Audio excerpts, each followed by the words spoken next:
Hi, Tashidele.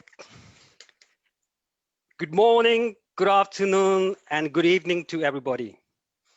Before we go into the panel discussions, I would like to pay a gratitude homage to His Holiness the Dalai Lama, as this year has recognized as the gratitude year for His Holiness the Dalai Lama.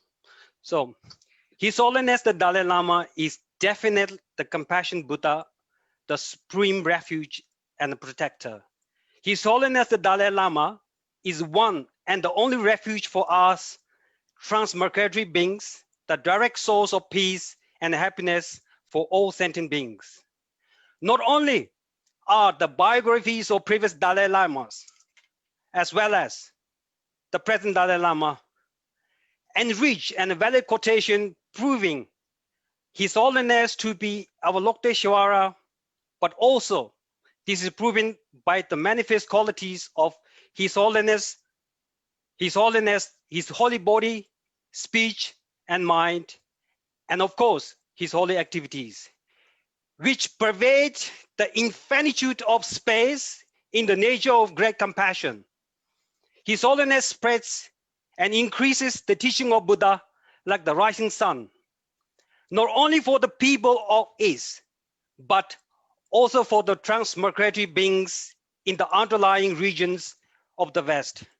In those extremely extensive, the various places where one cannot even hear the sound of Dharma, He placed sentient beings on a pure path of peace and compassion. The founder of Buddha Dharma, the Shakyamuni Buddha, is proven to be a pure valid founder because of the fact that teachings of Buddha are pure and valid. The supreme refuge and the protectors, His Holiness the Dalai Lama. His Holiness the Dalai Lama is without doubt an emanation of Supreme Arya Buddha Avalokiteshvara, the Buddha of compassion in human aspect. This is proven because the quality of Holy Buddha, speech, and mind. And the minds of His Holiness Dalai Lama is inconceivable, and even to the ordinary people like us can perceive the greatness and the nobility of his pure activities. So today is a day that we've been asked to elect the head of the state. We call Sikyong, in loosely translation is Tibetan prime ministers. So when you look at the word prime, which means the first, we've been asked to elect the first person of the Tibetan nations and Tibetan people. So our first person, Prime Minister Sikyong, is very different. It's not just about we are having a Sikyong, we are having somebody who can unite, who can bond us together, and who take us to lead together in the same goal. So by looking at this, there's somebody who got all those credentials, integrities, and these abilities, and the trust of the people, I believe that Kasur Dongchung Ngodup is the best Sikyong for 2021. So without further going too much about basically the actual panels, I'd like to actually introduce our panelists. The first we have Tenzin Fujula. Hello, Tenzin Fujula, can you hear me? Can you hear me? Yes, I can hear you. Thank you. Thank you very much. Oh, Tenzin Fujula did his schooling at the Tibetan village, Upper Dharamsala, India, and went to the Central Institute of High Tibetan Studies, where he graduated with a Shastri degree. He then went to Australia, where he completed the Bachelor of Arts with the honors in political science and public policy. He is currently completing a PhD in the religious study from Emory University, Atlanta. He's currently also a fellow at the Center of Healthy Minds in Madison, Wisconsin. He is a recipient of a Fulbright scholarship as well as American Institute of Indian Studies from 2017 and 2018. Tenzin has served as a General Secretary of Regional Tibetan Freedom Movement Varanasi. He also served as the Vice President of Indo-Tibetan Friendship Society India.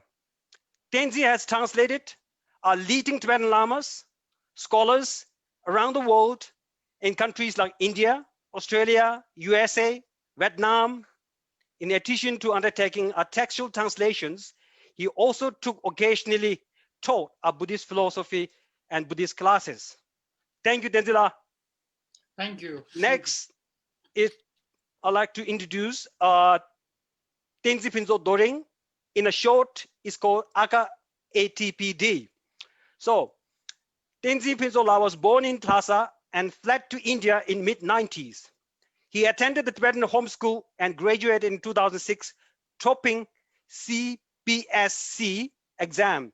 He undertook high studies in Chennai, from where he obtained a bachelor, master, and MPhil degree in political science from Madras Christian College.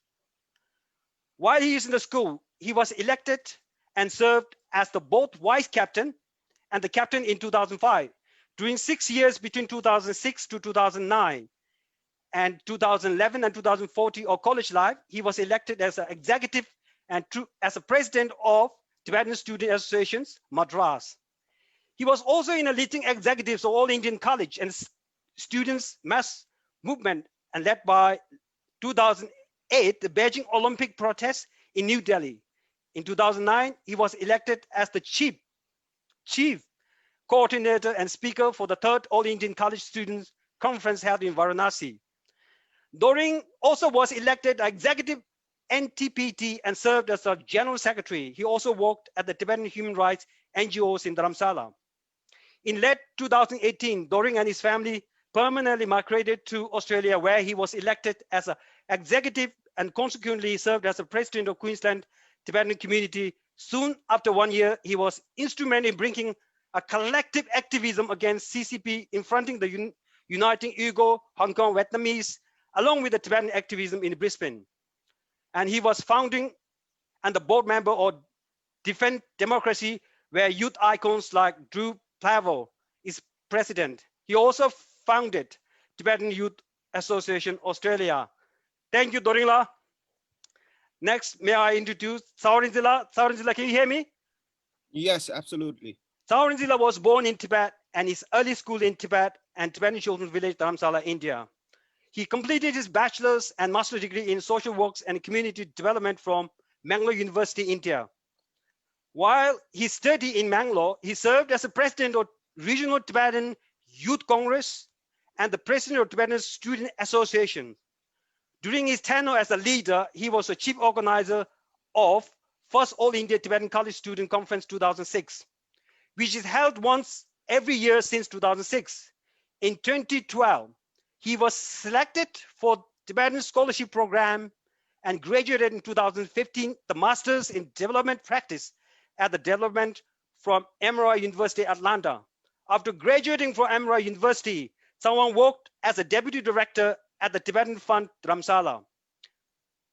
Tsawang is the author of bilingual book, Exile, Tibetan Community, Problems and Prospect, published by Tibetan Library of Works and Archives, in short, TLWA, Dharamsala. Currently, Tsawang is a fellow, Columbia Population Research Center and school policy doctoral student at Columbia University. Thank you very much. So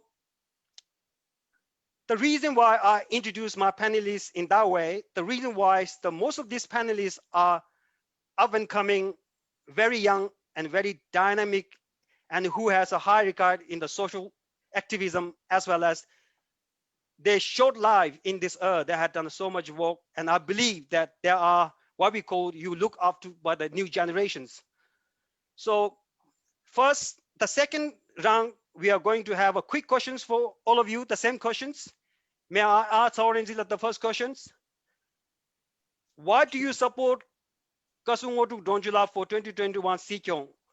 It's a 2 minutes question, is quick fire. Saurinzila. Thank you. Thank you so much, Thundusinla and team, for initiating this virtual panel discussion, and thanks also for a very generous introduction.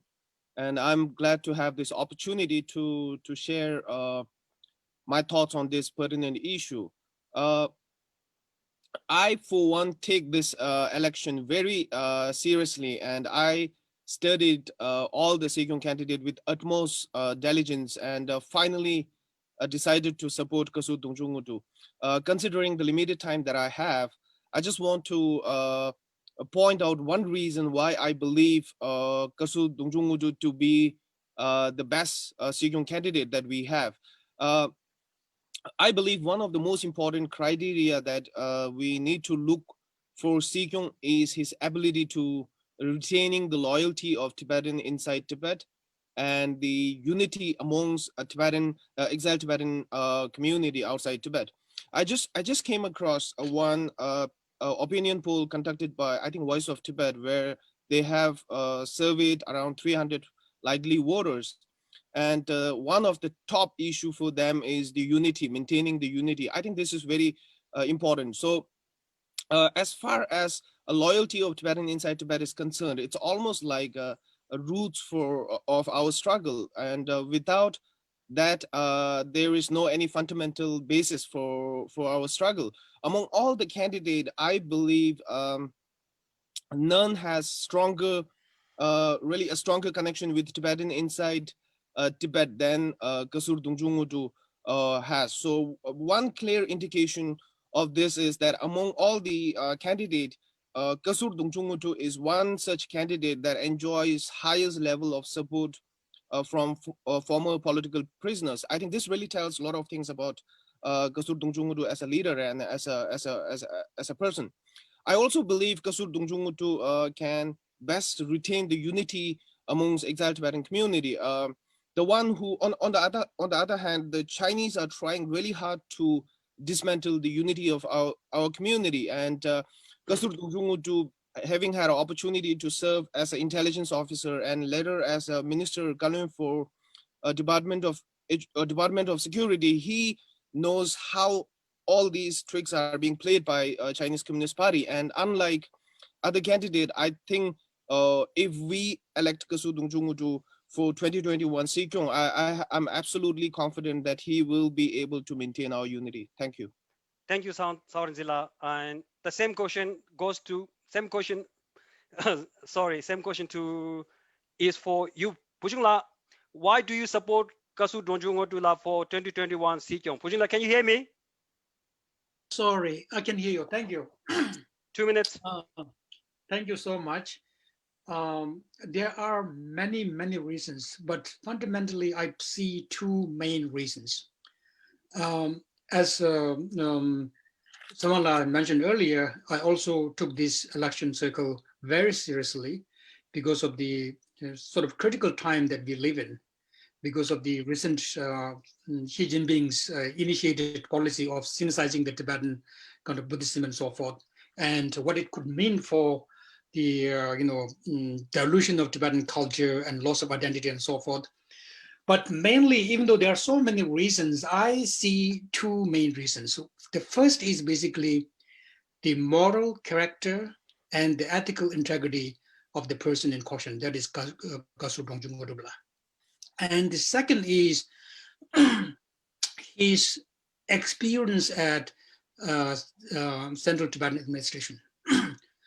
Institutional experiences, institutional connections that he had made over the years. I see these two as two of the most important reasons. Let me kind of briefly explain. I think when we think about leadership qualities these days, we don't think moral, ethical integrity as one of the leadership qualities. We don't think in those terms anymore. But I think this is the most important quality, particularly as it pertains to the Tibetan issue. And that is because the Central Tibetan Administration, and particularly in the person of Sikyong, the person of Sikyong has to enjoy the same moral mandate that traditionally His Holiness the Dalai Lama enjoyed. And that is because we don't have a country. We don't have a legal mechanism to enforce these laws. Basically, the power, the mandate of the CTA, and therefore the mandate of the Sikyong, comes from the moral mandate of the people. So therefore, it is paramount importance that the Sikyong that we have has this impeccable like uncompromising ethical integrity. And I think in the person of Dongchung Ngodup, we are finding that, even though I don't really know him personally, I don't have to know him personally, because there are different forms of knowledge. This inference, based on the testimonies that we hear, based on the endorsement that we hear from former colleagues, from people who worked under him, and from former political prisoners and so forth. We are getting a picture of a person who has an uncompromising moral ethical integrity. And I think this is one of the most important qualities why I chose Dongchung Ngodup. And the second is, I'm going to explain a little bit more in the later discussions, but the second most important thing is his 43 years of experience, dedicated service to the cause of Tibetan people through serving CTA. And he knows the organization intimately, he knows the challenges, he knows the future prospects.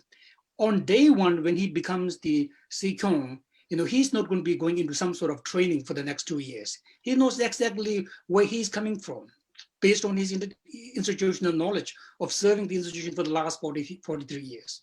So I think these are the two main qualities. Thank you. Thank you, Pujungla.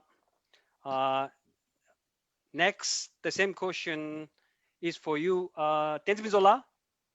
Can you hear me, Tenzin? Yes, I can hear you. What about me? Can you hear me? Yeah, I can hear you. The same question. What do you support Kasur Ngodup for Sikyong 2021? 2 minutes. Well, I think we're pretty much on the same page with the Sewangla and Bujungla.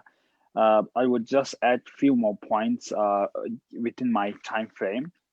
I think Dongchung Ngodup as an elder leader, having served more than 4 decades in the CTA, he is going to be somebody who is a bureaucrat and politician, and they are well trusted by the people, given the fact that they have served in the government for more than 4 decades. And we don't have that kind of personality in the Sikyong candidates so far, apart from Losang and Dala. And another thing is that Dongchung Ngodup is going to be eyes and ears for both Tibetans inside and outside Tibet. He is not just going to be an eye and ear for the Tibetans in exile or diaspora. He is highly trusted outside Tibet as well. So that is one high point that he has that he stands for amongst the other candidates. And another thing is that we have been going through a lot of trust and unity deficit in our exile community, in our exile society. And I think he will be somebody who can fill that gap of unifying the Tibetans in diaspora, and at the same time, like a sort of fulfilling the trust that was made to be deficit in the last 5 years or something like that. So I think his humility, his simplicity, and especially his approach towards the Tibetan struggle through the middle way, which is both in support of His Holiness ideas on the Tibetan struggle, and as well as on support of the CTA's policy. I think he will be a very perfect Sikyong, given the fact that like in a highly mountains country like United States, they are electing people of 70 plus. So why don't we elect somebody who is 60 plus? He can select anybody from them. He can select a young blood. He can select maybe even older blood if he wants.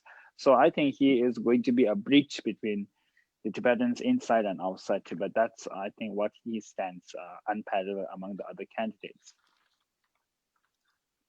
Thank you, Denzi. So the second, we're going to the main topics. So the first is for you, Denzi Pizula. The topic today is the main topic is envisioning Kasur Ngodup Dongchung as the next Sikyong. The reflections on his leadership qualities and public service experiences. So it's like a huge, I think it's a topic, and I would like to present your case in 6 minutes. Denzi Pujungla, can you hear me? Yes, I can hear you. Thank you. Thank you. Thank you so much. So basically, I touched upon the 2 themes that I wanted to discuss today, and I'm going to continue to build on these 2 themes, and that is the theme of the necessity for moral integrity and ethical judgment in the person of Sikyong. And the second is basically what I wanted to call as institutional memory and institutional connections that he has established over the years. So I think whatever systems that we have like democratic systems, we have communist systems, the systems, of course, they do matter. But in addition to the system, what really matters is basically the moral integrity of the people running the system.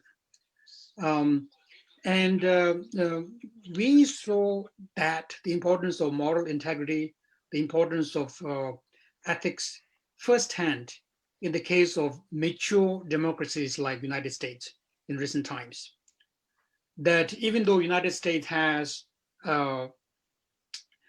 like 3 branches of government with checks and balances and so forth, even though this is supposed to be one of the most tested democracies in the world, we saw how one person can actually break the system, so to speak. If there is no ethical character, if there's no ethical integrity, like one person can put the system into such a stress that it can demoralize the entire people, right? And this happened in the case of the United States. I may be a little bit subjective in what I feel. There are other people who understand who feel otherwise.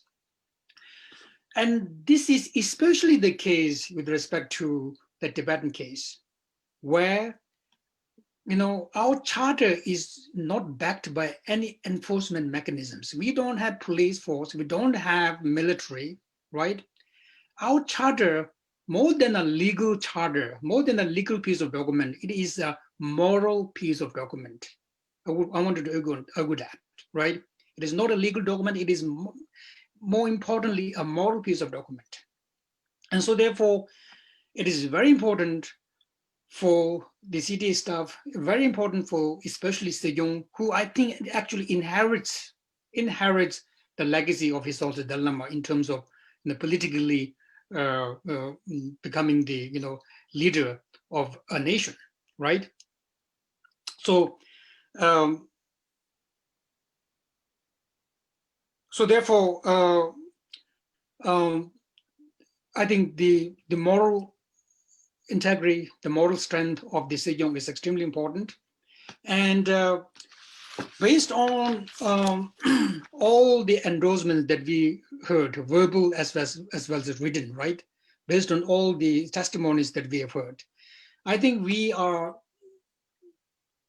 getting to understand a person who actually has this uncompromising moral character in the person of Dongchung Ngodup, to be our next Sikyong, right?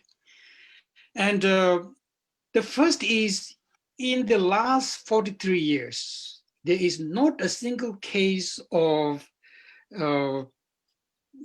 nepotism or corruption or scandal that is associated with Dongchung Ngodup, right?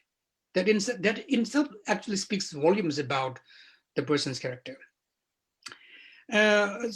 Secondly, what that really means is that, if we elect Dr. Ngodup as the Sikyong, he will not be compromised by internal and external forces in terms of keeping the state secrets, in terms of actually exploiting the kind of fault lines within a community, in engaging divisive politics, right? Like based on regional affiliations, sectarian affiliations, and so forth. That will not happen when it comes to Dongchung Ngodup. Then secondly, in terms of positive qualities, we are looking at a man who is humble, right? Who is kind, who they say is actually a team player, right? So therefore, his kashak is going to be something that would work jointly in terms of decision making, in terms of actually using the resources in the best possible way, depending on the qualities of the cabinet members. But when we say he is a kind person, he is the humble person, it doesn't mean that he's also a pushover, right? Many former Tibetan staff members, CDA staff members have actually testified that when it comes to executing his duties, when it comes to delegating responsibility to his subordinates, he is really, really effective and firm. Now, let me give you two instances where I would actually consider that they actually demonstrate his ethical integrity, sangje, right? The Tibetan term is sangje. The first is his resignation from the Kashak of Sikyong Lobsang Sangye, right? Some people actually use that as actually an instantiation of actually saying that he is not actually capable of executing his responsibilities. I actually see that as actually demonstration of his ethical integrity. And that is because he actually felt that what the Kashak did at the time was actually compromising his own principles. Well, whether the Kashak did was wrong or not, that is another case. But as far as he's concerned, he actually felt, and he said so, that he felt that, staying in the Kashak at the time was compromising his own principles. And his resignation was based on that principle. And therefore, if he resigned, there is actually no personal gain whatsoever, right? And so therefore, I think that this is actually a case of a demonstration of his ethical strength, of his ethical integrity. Now, the second case is not running a campaign right now. People say, he's not running a campaign. He's actually being, requested by other people. So that shows that he's not actually willing to do so. That maybe he doesn't really have the necessary confidence or the strength, right? But again, I beg to differ. What I think this is the case is actually he is working according to the intent of our charter, Chatim. And the Chatim says in these two phases of our Sikyong election circle, the first phase, people get nominated. So that basically means, people who have proven themselves already in the field of education, in the field of serving the CDA, in the field of, serving the community at large. Those people who have actually proven themselves will be nominated by people, right? So if this is actually followed, then what we have is actually we have people nominated by the people. But so the fact that he's not actually engaging in a self-promoting campaign is actually goes to actually demonstrate his ethical integrity and moral strength, observing the intent of the charter. So 1 more minute, Pujung. So therefore, traditionally, we have a traditional wisdom in terms of choosing a candidate. We, in Sakyapandita says, repeat chulu Miguel Shin, right? If we discern with intelligence and analysis, then there is no contradiction in terms of ethics and politics. This is the kind of wise person that we need for the occasion, because Sikyong inherits the legacy of His Holiness the Dalai Lama. His Holiness the Dalai Lama is such a leader in whom politics and ethics, politics and spiritual tradition does not actually contradict. And so therefore, we should actually tape into our own traditional value systems, tape into our own traditional lens to select the right Sikyong. Thank you. Oh, thank you, Pujung. It's true. Can you hear me? Yes. Okay, thank you very much. So thank you, Pujung La. Yeah, so when I look into your basically presentations, it's true that the moral bank has a huge weight rather than we have all sorts of what I call the wild goose chase. Certain individuals, there are a lot of people who just do glorify certain things. But what we have as a Tibetan, as Pujung said correctly, the moral bank. If we don't have a morality, the moral ethics and conscientiousness and modesty in within us, so what else we have? That's what His Holiness always says. I mean, always basically give us all those address. If we're able to understand that, I think that's the most important, basically, credit that we have. So the next one is for Saurenzila. Saurenzila, can you hear me? Yes, yes. Can you hear me? Yeah, I can hear you. The same thing, envisioning Kasur Ngodup Dongchung as a next Sikyong, reflection on his leadership qualities in the public services and experience. 6 minutes, Saurenzila, it's Thank yours. you. Thank you, Tundusillah. I totally agree with Pujungla's argument about the importance of moral integrity that is required for the post of Sikyong. And I want to build on Pujungla's argument from kind of mostly from politics perspective. And whoever is elected for Sikyong, that person will lead our struggle for about like 5 to 10 years. And particularly given our very difficult times and the advancing age of His Holiness the Dalai Lama, the need for a right leader has never been more urgent than this time. Our hope, or the best case scenario in coming few years or a decade, is that we are able to return back to Tibet and contribute in developing a new Tibet. If we cannot return back to Tibet within few years' time, I believe we really cannot afford to make any mistakes in coming few years.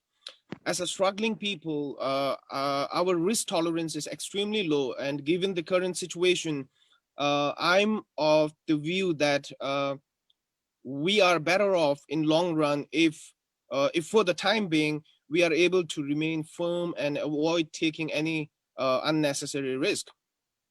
Therefore, the important question that we all need to ask is what kind of leader we want for such a difficult times.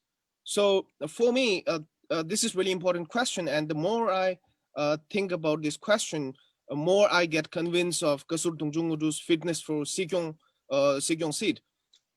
Personally, I have never had an opportunity to work with Kasur Dongchung Ngudu in any capacity. However, he being one of the longest serving civil servant of CDA, for most people know him very well, and you don't have to really go far to understand what kind of person Kongo Dongchung Ngudu is. All his former colleagues, including Professor Samdong Rinpoche, has nothing but a praise for his leadership and the basic human quality. One quality of him that really stand most, as Pujungla alluded earlier, is his humbleness and his willingness to listen and his moral integrity. And he is not a kind of person who will promise you anything in order to get your favor or in order to get your vote. But if you look at his track record of public service, it is as promising as it can be. So as Pujungla mentioned, for 40 years, there's no any talks of his kind of, his corruption or anything like that. So for most of his adult life, right after graduating from Delhi University with a political science major, he served and still even continues to serve CDA and the people of Tibet. Another very distinctive quality of Kasur Dongchung Ngudu is his profound understanding of His Holiness the Dalai Lama's aspiration for Tibetan people. I think this is really important. This is really important issue. It's not just about His Holiness himself. At this point, there is nothing that is stronger determinants of Tibetans' future than fulfilling the wishes or aspirations of His Holiness the Dalai Lama, or at least not disappointing him as we had done in the past. If we are able to do that, I believe it is almost certain that we will have a glorious future.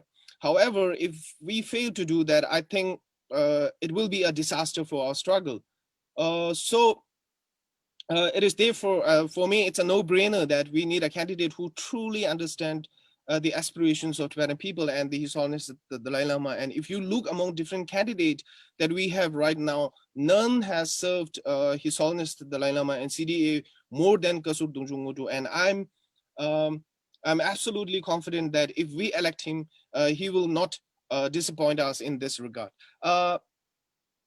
As I mentioned earlier, the Sikyong also need to be very careful and analytical in whatever decision that he takes, because it really determines the future of Tibetan people.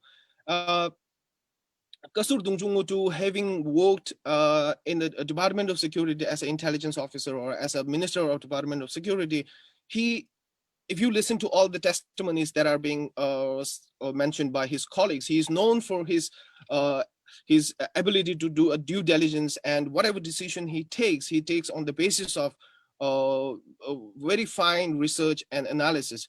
As such, if we elect him, I'm confident that we will have a very good Sikyong for us who will work for the future of Tibet.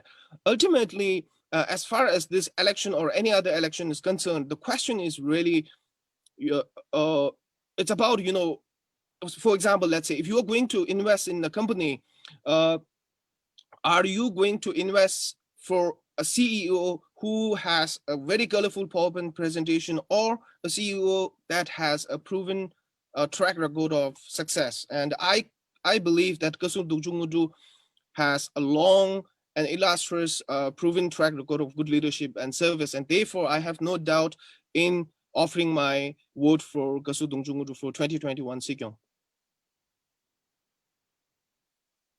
Oh, thank you, Saurinzila. Okay, thank you very much. And before I do that, may I speak one word in Tibetans?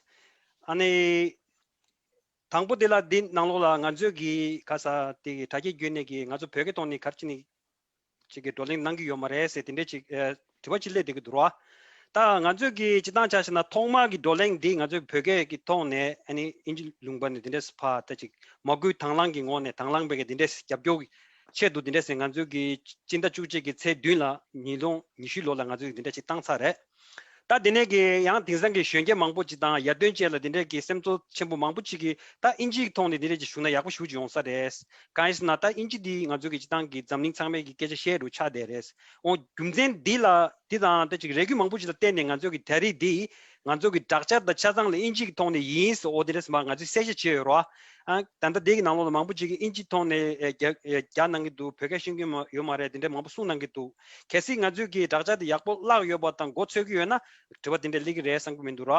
so what we did was first, because from Kasur Dongchung to the supporters from London, and we actually had already a panel discussions on purely on Tibetans. We done on, I think, 7th of November 2020. And this is clearly, we actually clarified that this panel discussion is focused on the generations who have far more fluency in English vocabularies. So as a result, we work as a collective so we can understand. So that's the reason why we have these English panel discussions. Okay, thank you. And then further to Saurinzila, it's true that because when we elect basically CEO, we are not electing a boss, we are electing a leader. The leader is one who can actually guide you, help you, and lead you your way to the right path. The boss is who there basically give you orders. That's the reason why Kasur Dongchung is perfectly best, I should say, qualify the Sikyong for 2021. Thank you, Saurinzila. And the next is for you, Tenzin Pinzola. The same topic. All right, can you hear me? Yeah, I can hear you. Thank you very much. All right. A lot has been covered by both Sawanla and Pujungla, and so I will add some more without repeating what they have already mentioned. Thank you. Yes, and I think like we have, it is quite important for me to mention that we have a full respect to all the other candidates who are standing because we know that they have their own sides of strengths and weaknesses, which will be dealt duly by their supporters and detractors. However, we feel that Dongchung Ngudula has some qualities that is making him a bit of unparalleled. One thing I saw him like is his honesty. You know, he's not just seems to be very honest, but he is said to be very honest guy.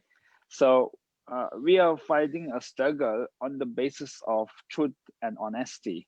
We have been telling this to the Chinese authorities. We have been seeking the whole support for the Tibetan cause on the moral basis, which is supported then by the political basis.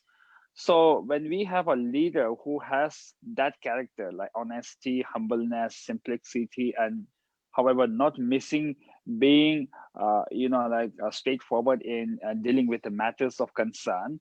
So I think he is going to be one of the most fitting to be sitting on the Sikyong seat. Apart from that, he has a very clean image, I think, which has been covered by both of my co-panelists. A very, very clean image, and I think this will also be an advantage for the Tibetan cause as well, because we have a leader who has nothing much bad mouthing on the backside. So this will be a very, very high moral point for the Tibetan cause as well.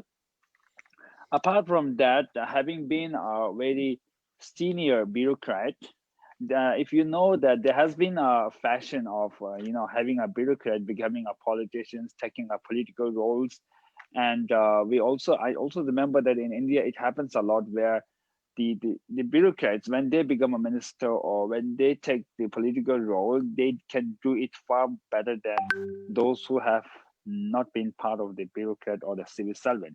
So that is one far reaching quality that Dongchung Ngudula has. And then most important is I like very much on his ideas of how the dialogue between Tibet and China should be. I remember in one of the interview with one of the news media, he said that the dialogue between Tibet and China should happen at the friendly will and not under the pressure of any other country. And I think that is very important point, which I have not heard from any of the other candidates, leading Sikyong candidate. It is very important that we must have a dialogue with the Chinese authorities, which is on the basis of mutual trust and mutual understanding, and not under the pressure of any other superpower. And more importantly, I think he is very firm on the middle way, very, very firm. And this is what we required, because His Holiness has introduced this more than 4 decades ago. And it has been mandated not just by the Tibetan parliament and exile, it has been mandated by the Tibetan population under the referendum. So it will not be easy for any other Sikyong candidate to review the middle way. So I think so far as the middle way is concerned, Dongchung Ngudula will be one of the best person to lead the from the Sikyong seat. And then the most important is the unity. We have suffered this unity deficit for in the last 5 to 10 years, and of course we have seen that even though the other candidates have a very good political as well as educational and any other qualities, we see Dongchung Ngudula as somebody different from them, because I think a person of him filling the Sikyong seat will not only unite the Tibetan diaspora, it will have a very positive impact on the Tibetans inside Tibet as well, given the fact that he is quite well known among the Tibetans inside Tibet. At the same time, he is quite well known, not just in the sense that he was a former civil servant, but also he is mostly trusted by the Tibetans who have sacrificed their life and their like their time and whatever they have as a political prisoner, or the relatives or the associates of the political prisoners. So when you have somebody who is highly trusted, highly felt by the former political prisoners who are at the forefront of the Tibetan struggle, it means a lot. It means something different than the others. So I will not expand much, because those are the things that I really need to affirm strongly and concertedly, so that the people will definitely feel that yes, Dongchung Ngudula can be a very good Sikyong candidate. And we also wanted to make known to the people that the Dongchung Ngudula also has a young people behind him. It is not just the I heard like some people are saying that Dongchung Ngudula has supporters at 50 plus people only, and he doesn't have much supporters at the young level. So I wanted to make it quite sure that any Sikyong candidate can have any supporters, because the charter says that person above 18 years old can vote, which means that from 18 years old to even somebody is 100 plus or something, they have the right to support any candidate. So I'm sure that Dongchung Ngodup, as I know, has a lot of young supporters as well. So I don't want his detractors to distract his candidacy, saying that he doesn't have much young candidate. And even he stands very unparalleled when it comes to his own words, where he said that he will wait for people to decide whether he should become a nomination in the Sikyong candidate or not. He didn't stand on his own. So that is one idea. Like I remember when Samdol Rinpoche was standing for election back in 2009, and then in 2001, I mean like 2005 and 2001, sorry, 2001 and 5, there was not much of hula ballo, it was like very quiet and well settled election.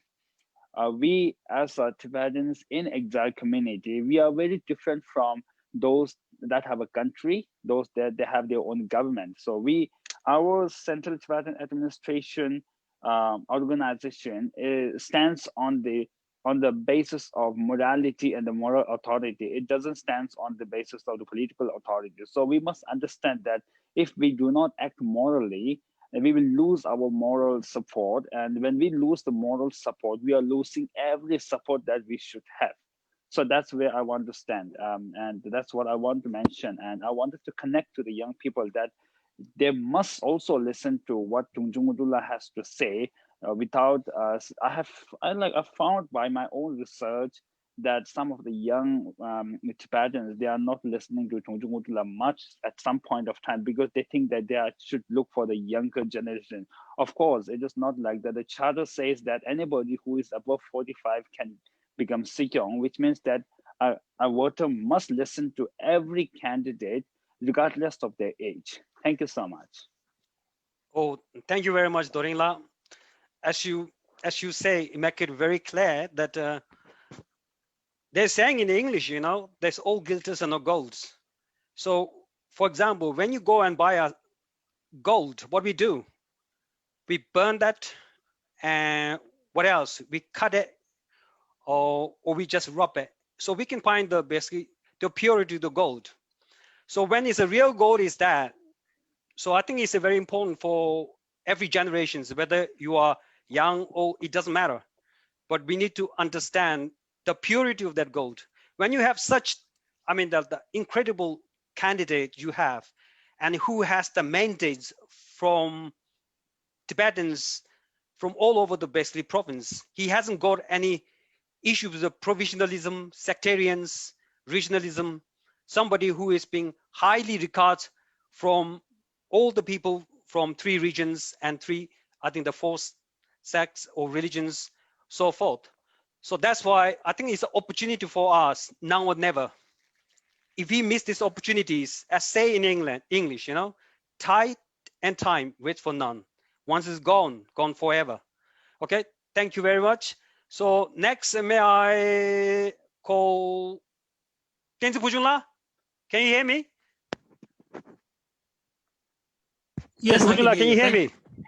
I can hear you. Thank you. Okay, so while I was listening to your arguments earlier, as you discuss about the importance of moral integrity, am I right? In the person of Sikyong, how it is linked to basically gaining a legitimacy of a Tibetan people, and point out how Dongchung Ngodup has required a moral qualities. So can you share your perspective on his leadership qualities in the domain of political advocacy for the cause of Tibetan struggle? In the 4 minutes, please.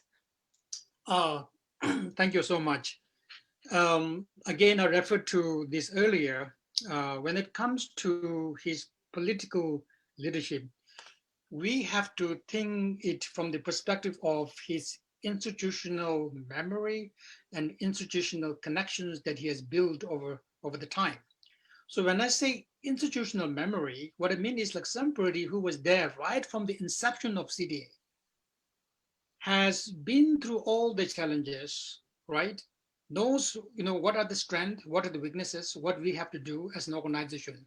I'm talking about that kind of institutional memory. I'm talking about the kind of institutional memory where he knows how to inspire people, where he knows how to deal with, staff members, whether it is at the Department of Security or CDA at large. So I think that is his main quality. Main strength is his institutional memory and the connections that he has built over the years. So let us look at the kind of institutional memories that he has, institutional knowledge, or rather. First is he has 43 years of service at CDA starting from 1977, right? 17 years at the Department of Security, 4 years as a cabinet member, twice as the cabinet member during the term of Dr. Samdo Rinpoche as the Kazun Chiba, and during the term of Sikyong Lobsang Sangye. So during these time serving the Tibetan people, serving the CDA, he has made a lot of connections with regard to the staff members at CDA, which is very important.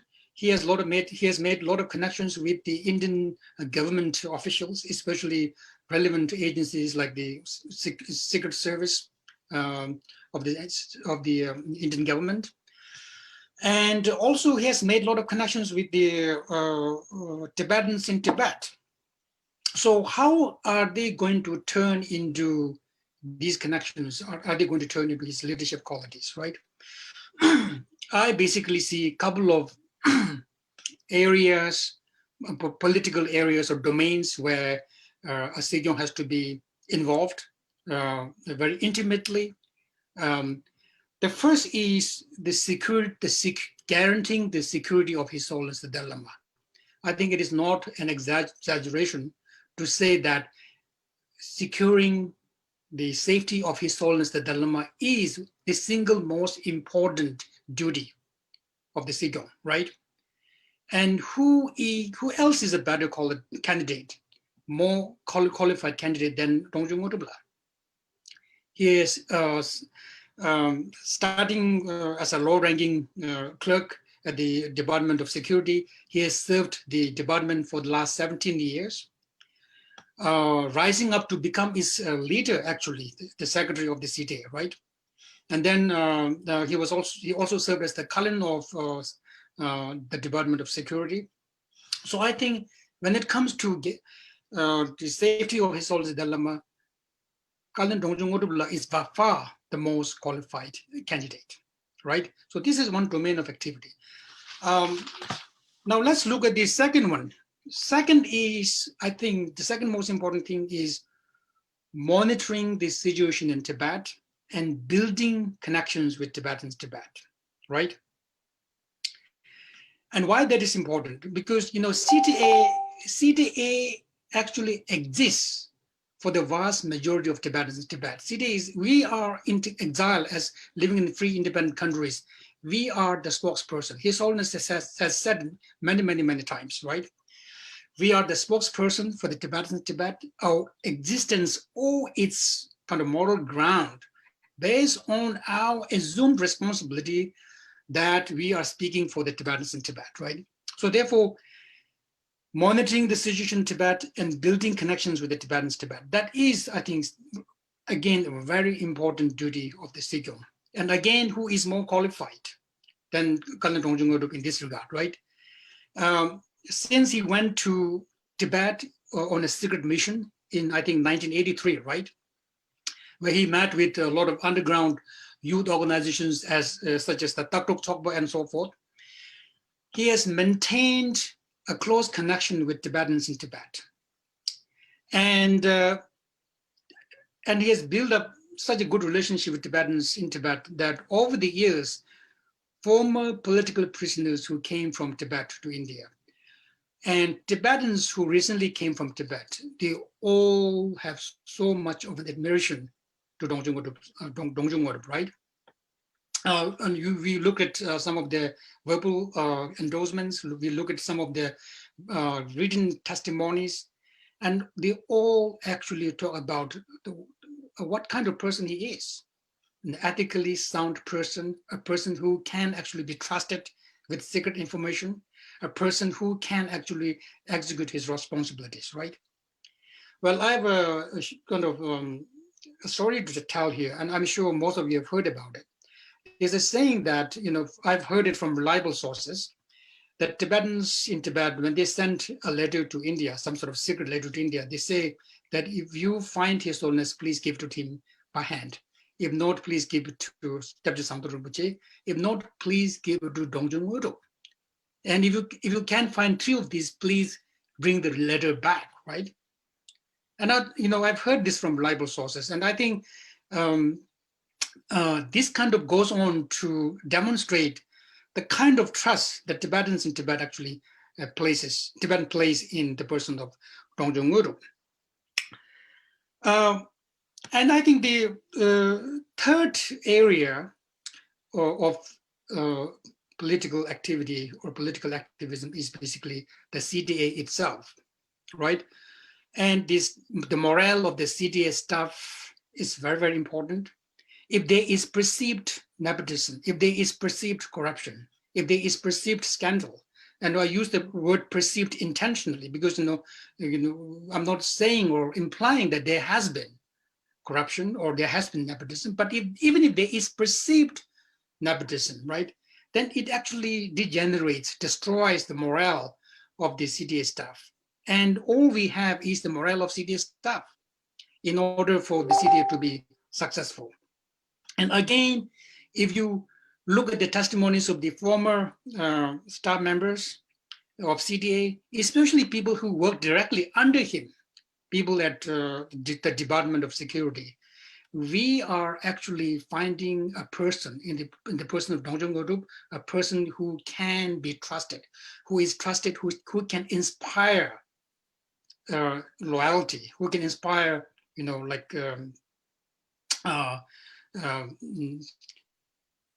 ethical integrity, basically. So again, in the domain of this, ensuring the morality of the staff members at CDA, I think Dongchung Ngodup is one of the best candidates. And then, another domain is working on the Sino-Tibetan dialogue or negotiation, right? And with respect to this, Consola also kind of mentioned it earlier, I think we need a person who is actually dedicated to the cause of the middle way. Someone who actually doesn't really pay lip service to the middle way, right? Some person who is actually convinced of the importance of the middle way, because it is not politically correct to do so, but because they see it as actually the most viable solution for the Tibetans. And because it is actually the mandate of the Tibetan people as determined by a referendum and a special meeting of the Tibetan representatives, right? We had that twice to actually prove or validate the fact that the middle way is the mandate of the majority of the vast Tibetans, right? So I think Dongchung Ngodup has mentioned earlier of his actually conviction in the middle way. He's not actually talking about like the possibilities for independence if situations change, just to gain more votes, and again kind of goes on to actually testify the kind of ethical integrity that he has. So therefore, now not only that, but also he has, since I think 2012 or 2002, I'm not very sure, he has been an active member of the task force of engaging in Sino-Tibetan negotiations, studying what the Chinese are saying, what are the possibilities. So we need a candidate on day one, whenever there is an opportunity for some sort of negotiation, has all of that background knowledge to engage the Chinese. Not somebody who has to be educated of the history of the Sino-Tibetan negotiation, all of that. But we have, has to have somebody who is ready on day one. And if you look at all of these areas of activity, domains of political advocacy, I think, again, Dongchung Ngodup is the most qualified person. I'm not here to actually undermine the qualities of other candidates. We have candidates, who have actual record of service at the CTA, people who are like highly educated and so forth. But then again, we have to like nominate one person when it comes to election. So therefore, I think based on all of these reasons, I think Dongchung Ngodup is the most qualified person. Thank you. Oh, thank you, Bujungla. Oh, next is for you, Saurenzila. Can you hear me, Saurenzila? Yes, yes, I can. Okay, well, Pujungla, thank you. So I wouldn't take any much time. Pujungla has explained thoroughly. So the next, basically, Saurenzila, as you stressed earlier, as we said that, successful politicians are known to have almost instinctive vision, and perceptions for what the future holds. So no issue is more important to Tibetans than the finding a peaceful and negotiated solution to the problem in Tibet. So what special impact do you think that Kasur Ngodup Dongchung can make on the Tibetan struggle to have a meaningful solutions? Thank you for the question. Before that, I just want to say I totally agree with Tenzin Pinzola when he said Kasur Dongchung Ngodup has a number of youth supporters. I think that is very true because in my case, I'm getting a lot of so most of the people who actually ask me different questions about Kasur Dongchung Ngodup are in fact a youth. So that clearly shows that many youth are really interested in his candidature. So this I think the question that you are asking is basically the crux of the issue. Pujungla has very beautifully illustrated all the argument that I'm actually going to do. But I just want to add up a few points, which are basically,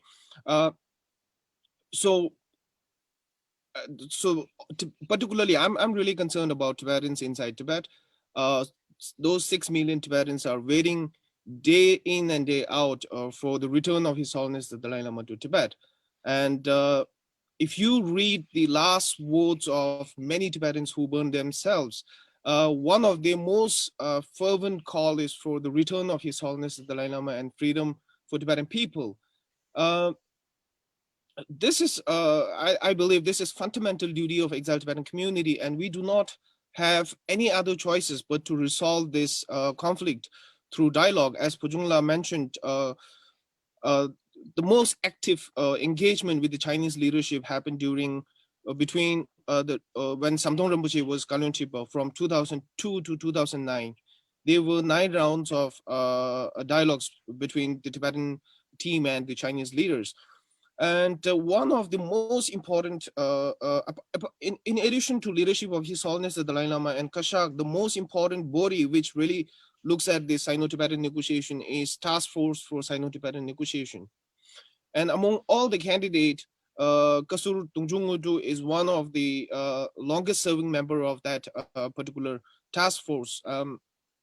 So in order to have a very effective dialogue with the Chinese counterpart, it is very important that the particular candidate, Sikyong candidate, should have a detailed, what Pujungla would call institutional memory of past negotiations in order to have a more nuanced negotiation. So among all the candidates, Kasur Dongchung Ngodup, I believe, can really, effectively perform this duty, particularly given his connection inside Tibet. So the negotiation actually should be based on reality, right? You cannot do a negotiation based on perceived understanding of things. In order to get a reality, you need to have a lot of connection in the inside Tibet, who can, tell us a lot of the solid information. So he has that particular advantages over other candidates. So I feel confident that if we elect him, if we elect Kasur Dongchung Ngodup for 2021 Sikyong, I have no doubt that he can perform, as far as the Sino-Tibetan negotiation is concerned, he can perform much better than any other candidate. Oh, thank you, Saurenzila. Yeah, it's true. I think that I will put up one or two words. So, as we're aware that in the Tibetan Charter, in Tibetan it says "Permit Denda Seva," but to justify the struggle in Tibetans in Tibet, that is the foremost and first and foremost responsibility of Tibetans outside, like you, me, and all of us. So for that, I think that is a now high time that we all come together as a collective and work together as a unit. So in that way, I think that we can able to bring a far more productive result. So to do that, we need somebody who can lead all the inspirations of all Tibetans together and bring the understandings of all Tibetan together in a one collective unit, and who is able to bridge between the best the Tibetans in Tibet and Tibetans inside Tibet. So Tibetans outside Tibet, sorry. So which means that Kasur Dongchung La, I think we be the one of the most eligible person for this Sikyong candidate. Thank you very much, Tsaoren Zila. The next one is for you, Denzipin Zola. Can you hear me, Denzipin Zola? Yes, I can hear you very clearly. Thank you, Denzipin Zola. If I'm too loud, I'm sorry, but it's natural voice. Okay, so No, I love that anyway. yeah, as you actually explained, really quite, I should say quite colorfully earlier, beautifully. So if I ask you, if I put this way, the most importantly, you know, sir, it is the trust towards His Holiness, the Dalai Lama's leadership, and sincerely stand behind it. You know, that's one of the most important, basically, like a responsibility of all Tibetans, irrespective of what our administration is called, whether it's called exile government or CTA, to have an efficient and a well-organized, basically say CTA, and everyone from say top to bottom, you know, has a responsibility. The relationship between CTA and the security of His Holiness has to be the priority of every Tibetans, isn't it? So my question is like, the what Kasur Dongchung can bring for a long-term sustainability of the CTA and guarantee the security and the protection of His Holiness the Dalai Lama's name. Tezbizola. Yeah. Oh, that question is quite specific and particular. I think, as both of my co-panelists has mentioned, he served in the security department for quite a long time, which means that he is very, very well experienced in that particular field when it comes to the security of His Holiness the Dalai Lama. And at the same time, I want to also say that the security of His Holiness is not just about the physical security, it is also about the mental security. You know, we have been experiencing a lot of issues where a lot of people have been trying to criticize or demonize His Holiness the Dalai Lama. And we don't have to worry much about the physical security. So far as I'm concerned, I place more importance on the mental security of His Holiness the Dalai Lama, because mind can be disturbed much easier than the physically, you know. So I often hear His Holiness giving sometimes a speech that after serving 60 years for the Tibetans in the political and religious field, sometimes we discredit His Holiness contribution, right? So that is very important for me. So I think the Dongchung Ngutila will be a fit person to give an answer, a befitting answer to the people who discredit His Holiness contribution in the Tibetan struggle. And as the former bureaucrat in terms of the security department and the former minister of the security, I think in his mind, Dongchung Ngutula's top priority, apart from settling the Tibet issue with China, is the security of His Holiness the Dalai Lama. He has been working on that for quite a long, and even though he was not a security minister or a secretary, and even being just the representative of His Holiness the Dalai Lama in Delhi, he has been speaking in support of His Holiness, protecting his image, protecting his name, protecting his secrecy. So I think it will be the revival of our faith in His Holiness, and I'm pretty sure that the Tibetans inside Tibet will be very much delighted, very much loved to hear that Dongchung Ngutila has become Sikyong, and since they place a lot of trust and confidence in him, Because I hear Sawanla saying that a large number of Tibetans who have self-immolated inside Tibet, one of their wish is to see His Holiness back in Tibet. So His Holiness is already 85 years old, and I wish that the Dongchung Ngudula's top priority is to secure His Holiness not as a person, but also to return to Tibet. So I'm sure that Dongchung Ngudula will not be somebody who will just seek vote and promise a lot of things for the sake of gaining votes. This is not what he is known for. So I think he will be a very, very mature politician. He will be a very moralistic, like a moral-based leader. Sometimes we can call him not just politician. We can call him a statesman. Statesmen are a bit different from the politicians. So this is what I feel like: a man who is so trusted, who's trustworthy, is not just well placed in the exile community, but also inside Tibet, penetrated among the Tibetans inside Tibet. So seeing him as a Sikyong, we see that the Tibetans, like the dialogue between China and Tibet being revived, after a 10-year gap. And at the same time, with that, I think the security of His Holiness, many people say that the security of His Holiness is important for India and Tibet, but for me, it is more important to the world and to the mainland China than for the Tibetans alone. So I think Dongchung Ngudula becoming Sikyong means that we are having more secure His Holiness. We are having more secure future dialogue with the Chinese authorities. And I think we are having more unity given the fact that this man is amongst the candidates, the only person seems to be having that quality and the magnet figure, to bring every Tibetans, irrespective of which province they belong to. So I envision that the security of His Holiness will be much more better in terms of mind and physique than as we worry right now. Thank you. Oh, thank you, Tenzin Zola. As Tenzin Zola has put it beautifully, that yes, we live in a very strange time, that really like what we call the new normal. And sometimes we do actually forget, because of the circumstances, our situations.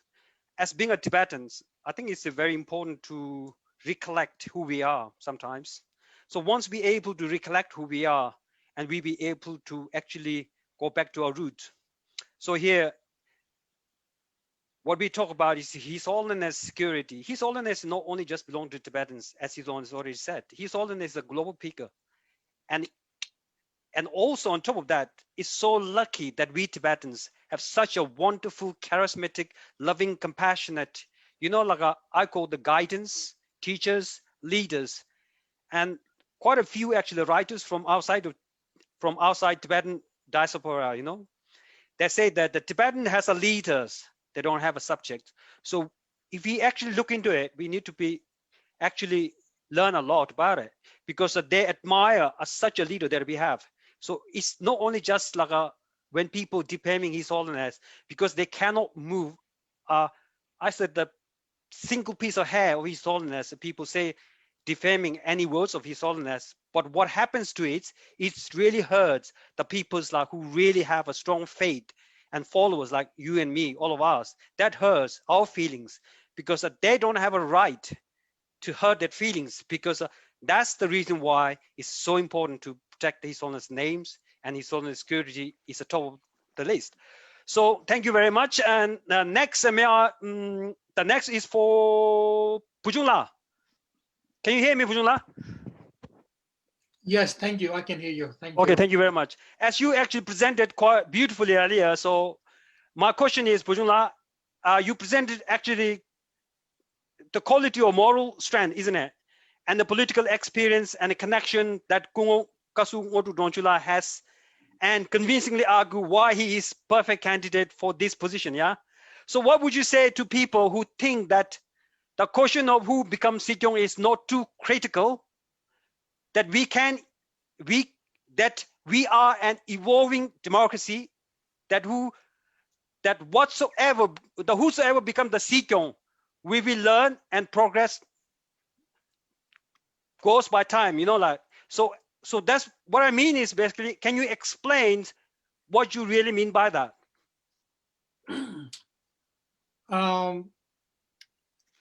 Thank you so much for that question.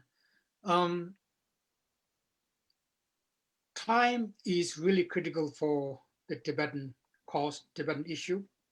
As I mentioned earlier, in Tibet, there is a proclaimed policy of Sinicizing Tibetans and Tibetan Buddhism. We don't know exactly what that means, but I think what it really means is basically, abolishing Tibetan language studies, abolishing, gradually actually changing the face of Tibetan Buddhism as such, by actually making it more kind of a propaganda machine for the Communist Party. And so there is a real danger that, in a very short time, there will be what the Chinese always has called the final solution to the Tibetan cause. And that is basically change in the language and the culture of Tibetans in such a way that we are indivisible from the mainland Chinese people. What happened with the Manchurians, right? And I think this is a point that His Holiness the Dalai Lama has stated a lot of the times. And one of the main reasons why we have a middle way policy, right? So that we are no longer seeking independence, but we are seeking kind of a genuine autonomy where all the Tibetans will be governed under one administrative dome, right? So in recent times, Xi Jinping's stated policy is actually the Sinicization of Tibetan Buddhism. So therefore, we are actually entering into a very critical phase. The second reason why we are entering into a critical phase is because of His Holiness Dalai Lama's age, right? Even though he has promised to stay with us until 113 years old, but nonetheless he is aging, right? And so that's a very critical factor, because we might think that, we have a democracy, it doesn't matter, but the reality is our kind of moral mandate in CDA is there because of the existence of His Holiness the Dalai Lama, right? And we are talking about the moral mandate, not just of the Tibetans outside Tibet, but we are talking about the moral mandate of the Tibetans in Tibet, right? Who does not get to engage in kind of representational politics through elections and so forth, who nonetheless are supposed to pledge the allegiance to CDA. And how can they do that? How can they pledge this allegiance to CDA? It's really because of the existence of His Holiness the Dalai Lama. And I know it's very unfashionable to say this. People say, "Oh, we are democracy. We can get away with His Holiness the Dalai Lama and so forth." But that is not really a reflection of the reality. The reality is, what Tibetans in Tibet thinks. That's the reality for us, right? And the Tibetans in Tibet actually pledged the allegiance to CDA because of the existence of His Holiness the Dalai Lama. And so therefore, even if you study the charter actually says that, His Holiness is still the leader of the Tibetan nation and the Tibetan government in an unmanifest manner, right? So why we have that wording there, in unmanifest manner, actually written by the, people who actually did our charter in exile, right? And that is because even though His Holiness said, he wanted to devolve all his entire power to the Tibetan people, but the reality is actually the CTA derives its moral mandate, derives its moral authenticity because of His Holiness the Lama, right?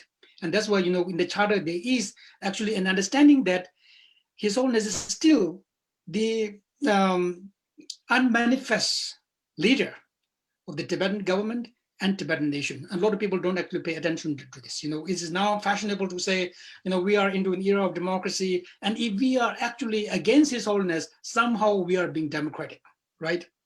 Somehow we are being objective. Somehow we are being advanced. Somehow we are being like educated and analytical and critical. But I don't think that really reflects the reality. The reality is CTA drives the mandate because of His Holiness the Dalai Lama, right? And that is also the acknowledgement of the Tibetan Charter. As I mentioned earlier, the unmanifest leader of the Tibetan nation and Tibetan people is His Holiness the Dalai Lama, right? So therefore, because of the aging of His Holiness the Dalai Lama, we are entering into a critical phase. The second reason why we are entering into a critical phase. So therefore, I don't think this is a time to engage in some sort of democratic training by actually saying, hey, we are engaging in training in democracy. It doesn't really matter. It is not so important. And therefore, some people actually wanted to construe this election in terms of women's empowerment. I don't think this is time to construe the issue in terms of women's empowerment. I don't think this is time to construe the issue in terms of nuns' empowerment for that matter, or monks' empowerment for that matter, right? This is a critical time, and we have to elect the right person for the right position.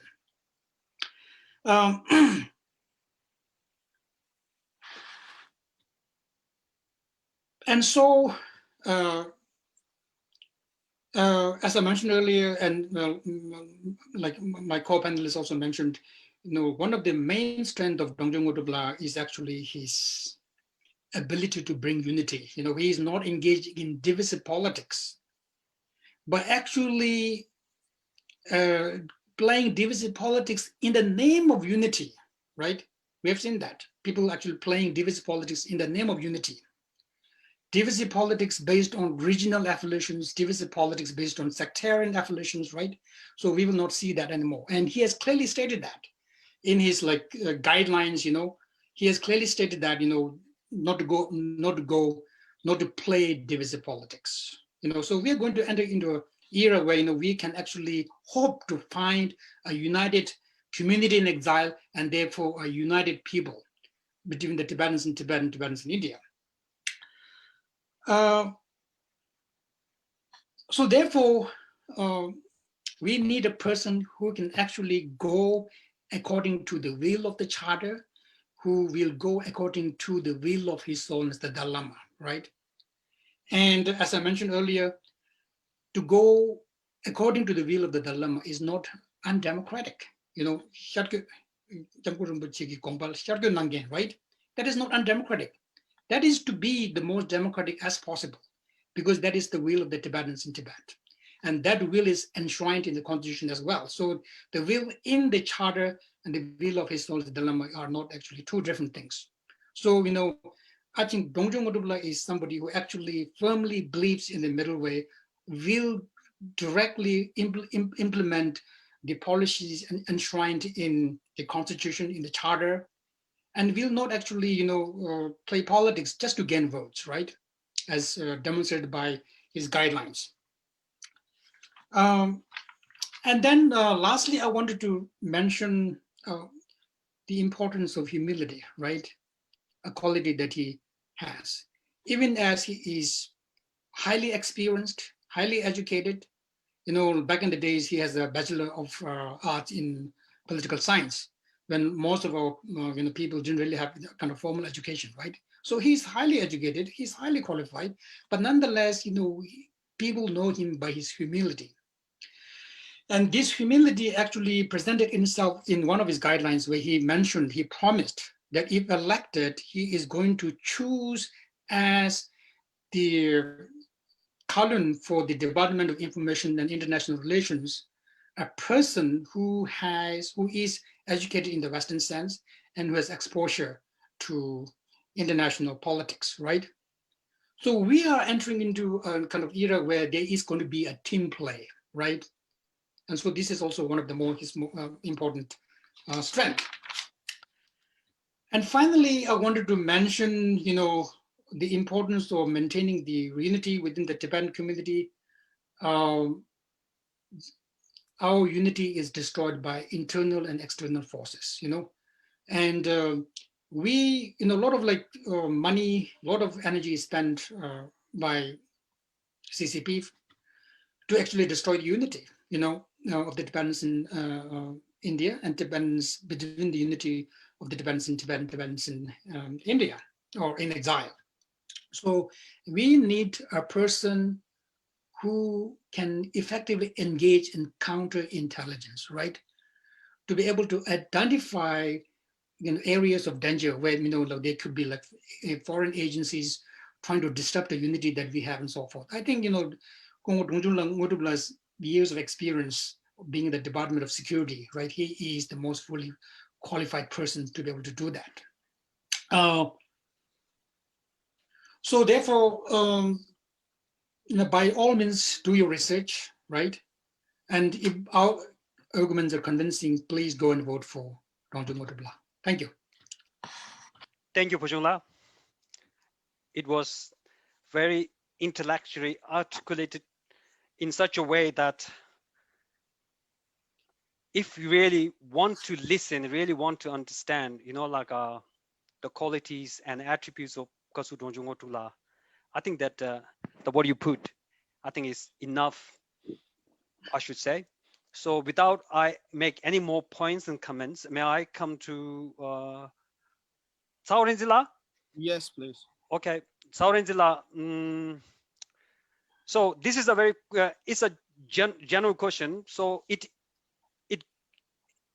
I think that you are the best person you can actually answer this question. It appears that among the many young Tibetans are part of struggle.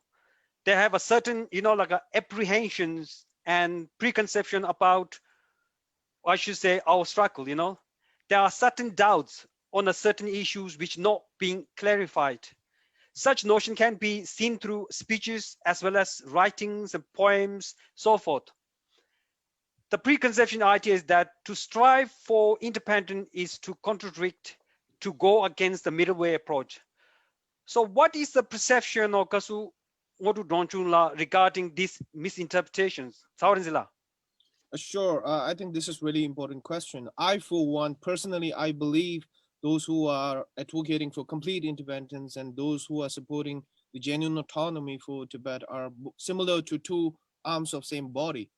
And as far as Kasur Dongchung Ngudup's stand on this is concerned, this issue is concerned, it's very clear in one of his speech on 10 March anniversary in New York. I don't remember which exactly year, but he made it very clear about the fact that those who are advocating for complete independence are not going against or opposing the wishes of His Holiness the Dalai Lama. I think this is very important statement, and he also stressed about the importance of legitimate right of Tibetan people when we ask for our complete independence, because historically it's undeniable historical fact that Tibet was independent country.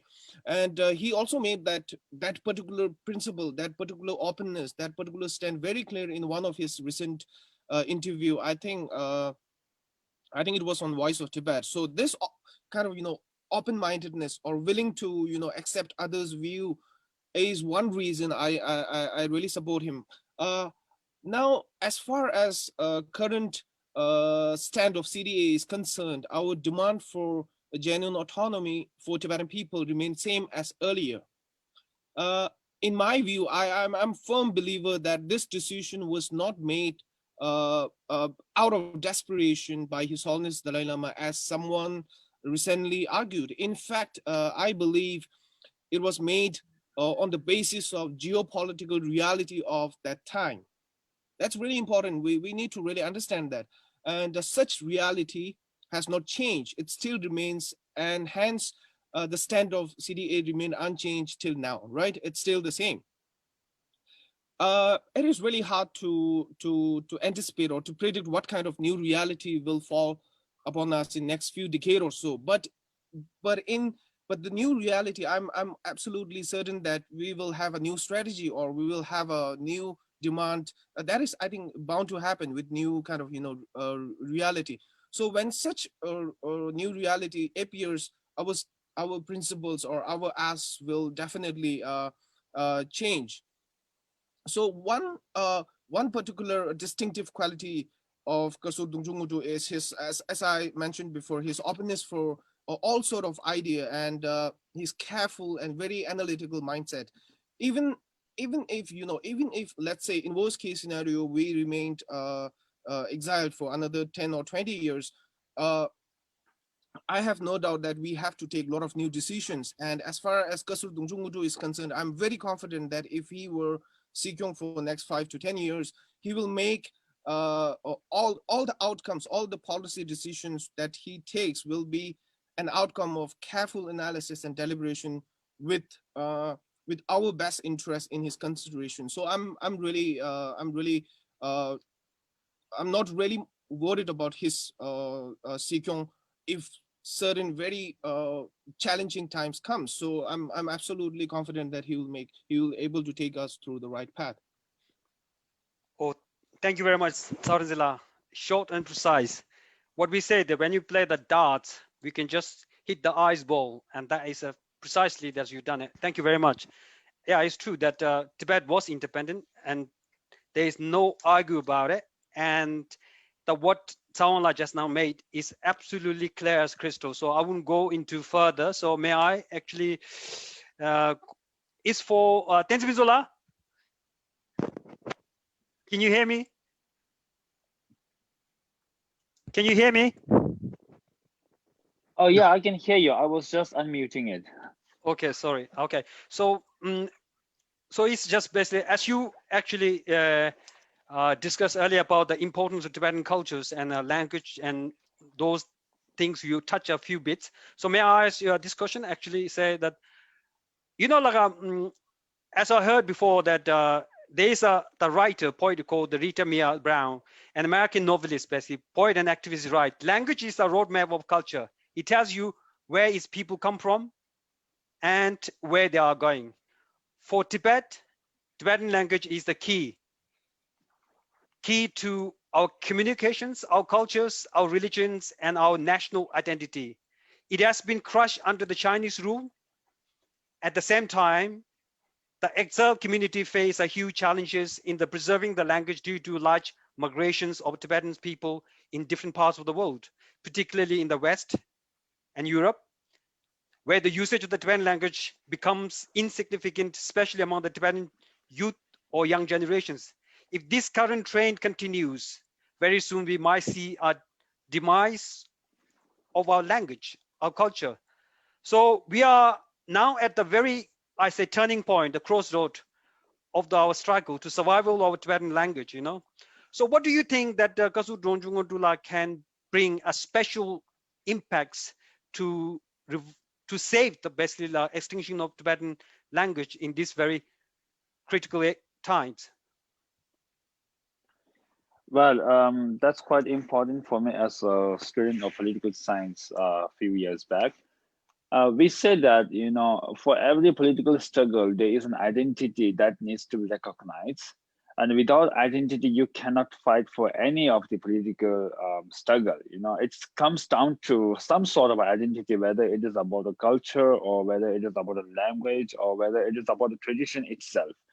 So if we look back at the exile history, it is not because we have, like went in front of the United Nations office, in front of the Chinese embassy, and we did a lot of protests that we are able to maintain this Tibetan freedom struggle. It is mainly because we were able to protect our culture quite well intact through the guidance of His Holiness and, of course, the contributions made by the early elderly people who have worked so hard and sincere with a lot of sincerity along with His Holiness in and around His Holiness the Dalai Lama. So that's what it is. When we are able to maintain our identity, then there is something that brings us all together and make us a little bit different, and that's where we are able to fight for the political struggle. So what I'm trying to tell you in the later stage is that now how do we proceed with this cultural preservation? That is very important, and I think Dongchung Ngudula, that's why I think Dongchung Ngudula is very interesting, because he is somewhere 60 and he has the connection with both the older generation and the younger generation, and he can be a very good bridge when it comes to understanding what needs to be done in future for the preservation of Tibetan language and culture, along with what they have done in the past. So he is a witness to both the older generation and the younger generation. So he will be able to lay out a very good plan for or a roadmap for the cultural and language preservation. And I'm hopeful that when he becomes Sikyong, he will take care of the education department so well that he will be able to introduce a lot of schools, or we can say weekend schools. Sanjulovda, we call that in Tibetan, right? So cutting across the Europe and the West and Australia for the sake of preserving the Tibetan language. And I think because he knows that the main reason for another reason for having a middle way policy for the genuine autonomy in whatever way it is to preserve our culture, preserve our language. And when we say preserve our language and culture, it is not just for the Tibetans. We understood and we have come to our knowledge now that it is the Tibetan culture and the Tibetan Buddhism language, the Tibetan Buddhist knowledge, Tibetan language itself is so rich and so deep that it can be beneficial to a lot outside Tibetan sphere. You know, we are just 6 million people, and the Tibetan scripture, the Tibetan language is benefiting a lot more than a Tibetan. If you look at China, where there is more than 300 to 400 million Buddhists, and if you at this stage want to learn about a true Buddhism, a Tibetan language is more or less the only genuine and original source, despite translation from the Sanskrit or the Pali language, or whatever you call it. But the available source so far is the Tibetan language. So anybody who wants to have a peace of mind, at least, and leave aside the cultural and identity, if any human wants to have a peace of mind and wants to get some sort of wisdom, this is the Tibetan language. And therefore, it is important that the Tibetan language is not just looked at as a preservation for the Tibetan as exclusively. It has to separate around, not just for the sake of Tibetan, it has to separate around for the sake of other people who wants to have their mind melt into the Tibetan Buddhism or the Tibetan studies. So therefore, what I feel is Dongchung Ngutula, as a bridge between the young and the old, he can lay out plan and make a roadmap for the future cultural and language preservation quite much better than any other candidate. Oh, no. Thank you very much. And everybody, 1 minute last conclusions. If I may, can I make a quick point? Sure. Question, yeah. Last conclusion, 1 minute each. Rapid fire. Before conclusion, can I make a quick point on Sure. Denzibinzola's argument? I think, the longer we remain in exile, or the longer the Chinese occupation of Tibet is, more important it is for us to retain our identity. That is really the utmost important task that we as individual can do or contribute to our struggle. And so this basically comes through education, and Kasur Dongchung recently laid down his education policy through, I think it was on the interview on the Voice of VOA, I think Voice of America, wherein he focused on the importance of having equal blend of traditional and modern education. So this is like really important. In this way, we will be able to, retain our identity much better, and this will ultimately help us in fighting a very long game with the Chinese occupiers. So Kasur Dongchung will no doubt will help to impart an education that has equal blend of traditional as well as modern education. So I think this is important point to take. Thank you, Sarzila. Pujila. We have 1 minute. What is it? 1 minute, yeah. Okay. I really don't have much to say except like one clarification that Samuel's comment actually made me reflect. And that is, when I say that Ngodup would be someone who would be following the intent of the charter and will go directly according to the wishes of his own Dalai Lama, that is like the middle way policy, pursuing the middle way policy. I don't mean to demonize Tibetans who struggle for complete independence. We can definitely have a parallel movement. We have a civil society. We are kind of free society. But what I meant by that, in fact, there are many areas of common political advocacy. For example, seeking like civil liberties in Tibet, freedom of speech, freedom of religious practice, right? Environmental protection, you name it. There are many, many areas of political advocacy where people who are demanding complete independence and people who are demanding autonomy can coexist and work together, right? So by no means I intend to undermine or demonize Tibetans seeking complete independence. But what I meant is basically this: the Sikyong in caution has to be someone who will execute the intent of the charter, because the intent of the charter is the intent of the Tibetan people, right? We have a referendum on that. We have a special meeting of the people's representatives. In both cases, overwhelming majority of Tibetans chose to pursue the middle way policy. For many, many reasons, as I mentioned earlier, to safeguard Tibetan culture, Tibetan identity, Tibetan language, right? Instead of saying kind of an emotional, engaging in an emotional struggle that says we're going to seek independence, how long it takes, it doesn't really matter, because it matters, because in that time frame, there is a real danger that our identity as Tibetans, our language, our culture can be wiped out as a final solution, right? So I wanted to clarify that.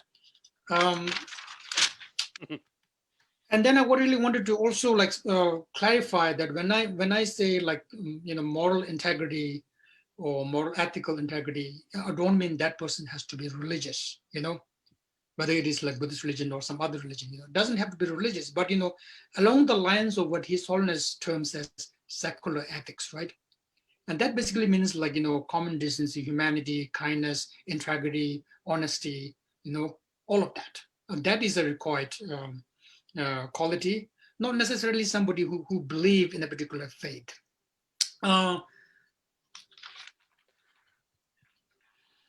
So that's about it. I think, Thank you very much, Bujula. Thank you. Okay. Thanks, Bujula. Have you got a one word last? Oh yeah, I got. I just wanted to say that it is very important for every voter to listen to every candidate. I'm totally against any voter listening to one particular candidate and then fell deep into it. As a voter, even though we have our own people who we support individually or as an organization, it is quite important that one listens to all the candidates standing for the Sikyong election and then decide who you feel is the best. And I think the collective reason is the best reason, I don't want a walled supporter, where people do not listen to other candidates. So I'm quite open person, and I'm very happy that I have got an open panelists today here, very open-minded. It speaks volumes of what you are doing. So I will request all the voters to collectively work for the election and come for the election. Whether you vote for Dongchung or somebody, we must vote 100%. We must register 100%. Our election process is also of movement. That's what I want to tell everybody. And all the best to Dongchung, and I'm sure that he will make a great Sikyong. Thank you very much. Before I actually do the conclusion, I'd like to say a few thank yous. Oh, thank you so much for our panelists, you taking your time, and thank you very much for your kind, what should I say, the advices and guidance so far, and especially the times differences is such a huge, but you taking the time. Thank you very much. And on top of that, I really say thank you very much for our teams from here, the voluntarily. Especially, I will say thank you, Dojiteng Dotala, for his helping the IT, and our former civil servant, Wantutering La, for he is the right-hand man, and Pema Acharya, and all the voluntary teams from England. I say thank you very much. And top of that, and I'd like to say a few, basically just brief the whole summary in like a couple of minutes. So in a nutshell, basically, say the Kasur Dongchung, his 44 years of experience explain the ground reality of CTA, the thought process of Tibetan activists struggling to regain freedom, basically. The international perspective on Tibet, our educated professional human, what you say, the resources in India and abroad, and almost importantly, what is achievable. He upholds the capability of the past and the current CTA officials and staff and their sincerities and the motivation. There is no propaganda. There is no, I should say, there is no propaganda and the ground promises, but a determination to achieve an unshakable loyalty in His Holiness Dalai Lama's leadership. Strong faith in the Tibetans in Tibet, hope in the patriotic, educated young generations to follow the path by looking into it, examining it, to understand it without any preconceptions. Expresses his respect for all competing candidates and left the public decision to say who the best instead of self-glorification. He does not believe in the false promises and misleading statement for the sake of votes. A sure sign of high moral character. He promised that he would work hard for the unities and implement the wishes of Kuntin, will never let down the trust of people, especially the vast majority in Tibet. Here is a vision with the determination, loyalty, trust, faith, and a high moral, the unique characteristic of a Tibetan people. Now you decide, now you know the Kasur Dongchung. Your vote count, your vote matters. Listen to people and decide yourself. If you really want somebody who got the integrity, understanding, and who has a boundless compassion, and he has a impeccable listening power, not to listen to reply, listen to understand. So from the bottom of my heart, I say that Kasur